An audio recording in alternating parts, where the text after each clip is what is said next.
topic of today's lecture is how to improve handwriting. Handwriting जो है आम जिंदगी के लिए भी बहुत अहम है.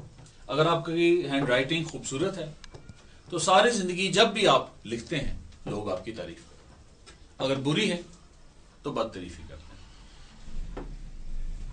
तो खूबसूरत हैंडराइटिंग पूरी जिंदगी के लिए आपके लिए नेमत है और बदसूरत हैंडराइटिंग पूरी जिंदगी के लिए आपके लिए ज़हमत है. लेकिन इम्तिहान के अंदर इसकी हैसियत और ज्यादा है. कैसे? फॉर एग्जाम्पल 1000 नंबर है, ठीक है, 100 नंबर का एक पेपर है, 10 क्वेश्चन है, तो दो स्टूडेंट्स एक जैसी चीज लिख रहे हैं लेकिन एक की हैंडराइटिंग अच्छी है, एक की हैंडराइटिंग बुरी है. अगर 2 या 3 नंबर का ना फर्क पड़े, एक नंबर का तो लाजमी पड़ेगा. गोया 10 नंबर में खूबसूरत हैंडराइटिंग लिखने वाले ने बदसूरत हैंडराइटिंग के निस्बत 1 नंबर ज्यादा लिया. 100 नंबरों के पेपर में उसने कितने नंबर ले लिए ज्यादा? 10. और 1000 में उसने कितने ले लिए? 100. रिजल्ट में जिसकी बुरी हैंडराइटिंग है नंबर है 600 और जिसकी अच्छी हैंडराइटिंग है उसके नंबर कितने हैं? 700. And there is a hell of difference. ये कामयाब हो गया और ये नाकाम हो गया. सो हैंडराइटिंग के ऊपर तवज्जो देनी बहुत जरूरी है क्योंकि ये आपके रिजल्ट के ऊपर बहुत ज्यादा असरअंदाज होती है.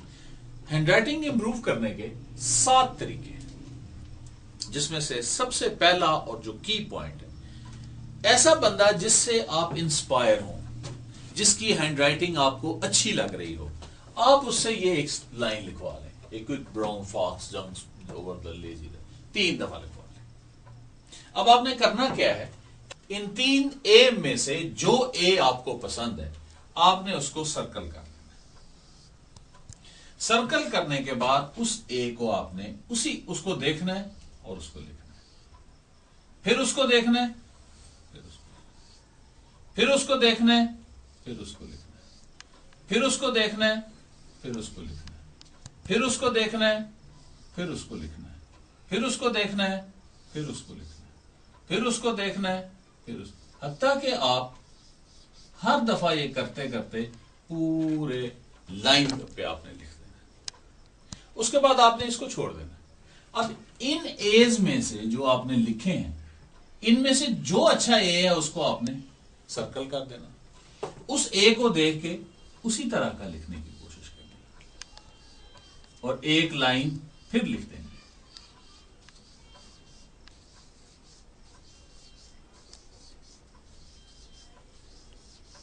फिर इनमें से जो ए आपको पसंद आ जाए कि ये इनमें से सबसे अच्छा है, उस ए को देखना है और फिर एक लाइन उस ए की लिखना है.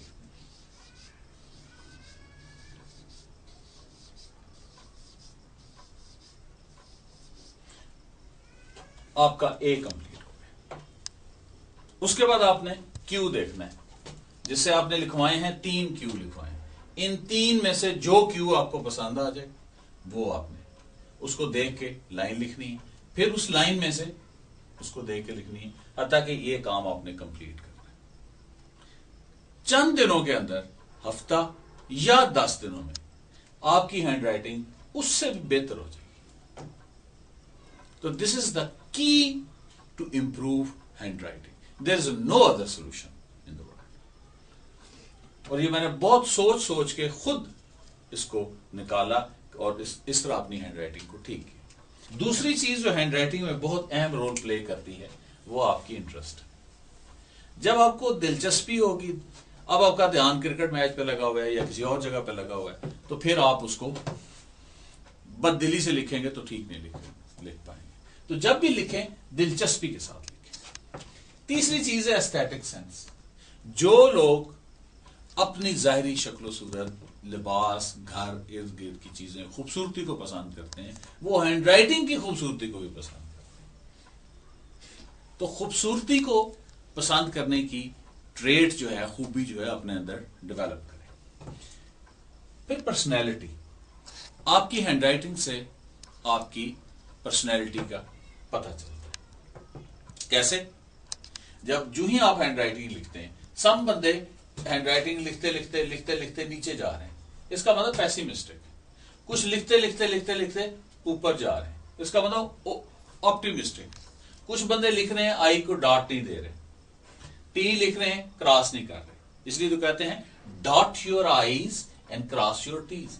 इससे मतलब यह है कि वो चीज को फिनिश नहीं कर रहे। तो पर्सनैलिटी आपकी आपकी हैंडराइटिंग से पता। खौफजदा होंगे आप, सर्कल छोटे छोटे, ओ को छोटा लिखेंगे। मायूस होंगे तो टी को नीचे से काटेंगे। ऑप्टिमिस्टिक होंगे दरमियान से काटेंगे। बहुत ही खुशफहमी में होंगे तो और ऊपर से काटेंगे। सो पर्सनैलिटी आपकी आपकी हैंडराइटिंग के अंदर रिफ्लेक्ट करती है। इसको कहते हैं graphology, art of knowing your personality characters through your handwriting. So personality जो है, अपनी पर्सनैलिटी खुद भी एनालाइज करें और उसमें जो लूप होल है उसको कवर करने की कोशिश करें। We are all human beings, we have errors, we have mistakes, we have shortcomings. तो इसको हमें इंप्रूव करते रहना चाहिए।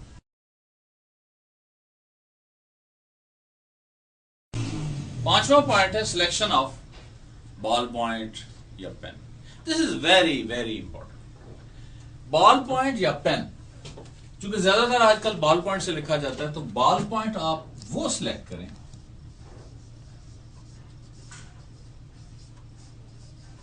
जिसमें दो खूबी हो। एक तो बॉल उसका थिक हो, यानी मोटा लिखे। दूसरा, उसमें फ्लो हो। मसलन मैं आपके सामने दिखाता हूं, ये मुख्तलिफ बॉल पॉइंट्स हैं, ये वाइट पेपर है।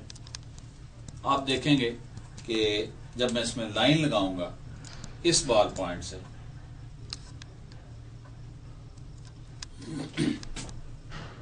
ये लाइन लग रही, ये लाइन बड़ी बारीक है और जोर लगा मेरा। अब ये दूसरी बॉल पॉइंट है, इसके साथ देखें, ऐसे फ्लो है, से स्लिप कर गया।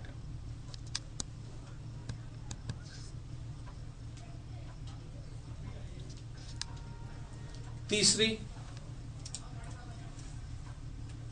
ये पॉइंटर है,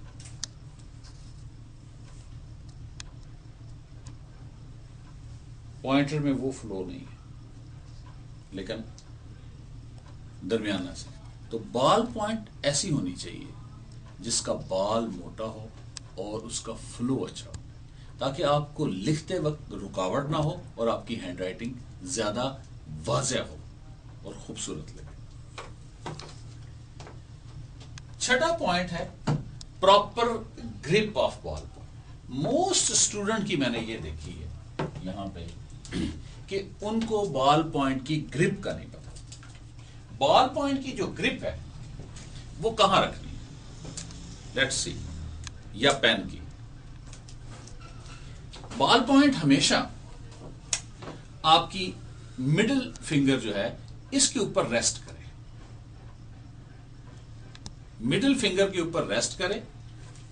इंडेक्स फिंगर ये जो मैं हिला रहा हूं ये इसको पकड़े और थंब आपका इसको होल्ड करे। तो जब आप लिखें तो आप देखेंगे कि आपका सारा जोर जो है वो मिडिल फिंगर के ऊपर आ रहा है। ये ग्रिप है, उससे लाइन ठीक लगेगी, उससे हैंडराइटिंग आपकी कंट्रोल में होगी। जो ही आप इसका कैप उतारेंगे बैलेंस खत्म हो जाए। ये देख ले, वही पेन है, अब लिखना मुश्किल हो गया। अब उसके साथ लिखना वो उसमें ब्यूटी वो नहीं आई, क्योंकि इसके साथ इसके वेट की वजह से बैलेंस था। तो प्रॉपर ग्रिप जो है, कुछ लोग बहुत करीब से पकड़ लेते हैं, उससे उनके अंगूठे थक जाते हैं। कुछ लोग बहुत पीछे से पकड़ लेते हैं, उससे भी लूज हो जाते हैं। एक खास फासले पे जहां पे आप ऐसे उठाएं तो आपको लगे कि बैलेंस हो रहा है, उसका वेट ज्यादा पीछे है, थोड़ा आगे, यानी 60% वेट उसका पीछे होना चाहिए और 40% आगे होना चाहिए, और रेस्ट आपकी मिडिल फिंगर पे वो करें। तो ये proper grip, this is very important. इससे आपकी हैंडराइटिंग के ऊपर बहुत वाज़ेह जो है वो फर्क पड़ता है। सातवां पॉइंट जो है वो है राइट प्लेसिंग ऑफ कॉपी और पेपर। एग्जामिनेशन में आपके सामने टेबल होता है, टेबल के ऊपर आपका पेपर है, आपने उसकी बकायदा ऐसे पोजीशन बनानी है, ऐसी पोजीशन बनानी है कि आपका जो वेट है वो आपके इसके ऊपर हो, इस आर के ऊपर, इस कोनी के ऊपर। या अगर आप बैठे हुए हैं, for example if you can show मी, तो ये ग्रिप है, ये जो नीचे चीज है इसको मैंने होल्ड किया हुआ है, ये प्रॉपर प्लेस्ड है। ये अगर लूज होगी, ऐसे करके अगर मैं यूं करके लिखूंगा तो कभी हैंडराइटिंग ठीक नहीं, मैं यूं करके लिखूंगा कभी हैंडराइटिंग ठीक नहीं। ये एक प्रॉपर डिस्टेंस पे होनी चाहिए। और अगर आप पेपर दे रहे हैं या आपका बोर्ड है, आपका टेबल है, तो टेबल पे यहां प्रॉपर एक प्लेस पे आप रखें। इसकी पोजीशनिंग जो है राइटिंग मटेरियल की, that is very very important. These are the 7 tips which will help you to improve handwriting and get good marks. इसके 7 टिप्स हैं। क्यों? कि 7 आसमान है, 7 बड़े आसमान, दुनिया में 7 अजूबे हैं, हफ्ते के 7 दिन हैं, 7 रंग हैं, 7 रंगीन दरवाजे, 7 पीरियड है, 7 क्रिस्टल सिस्टम है, और हम भी हैं 7 साथ। Thank you for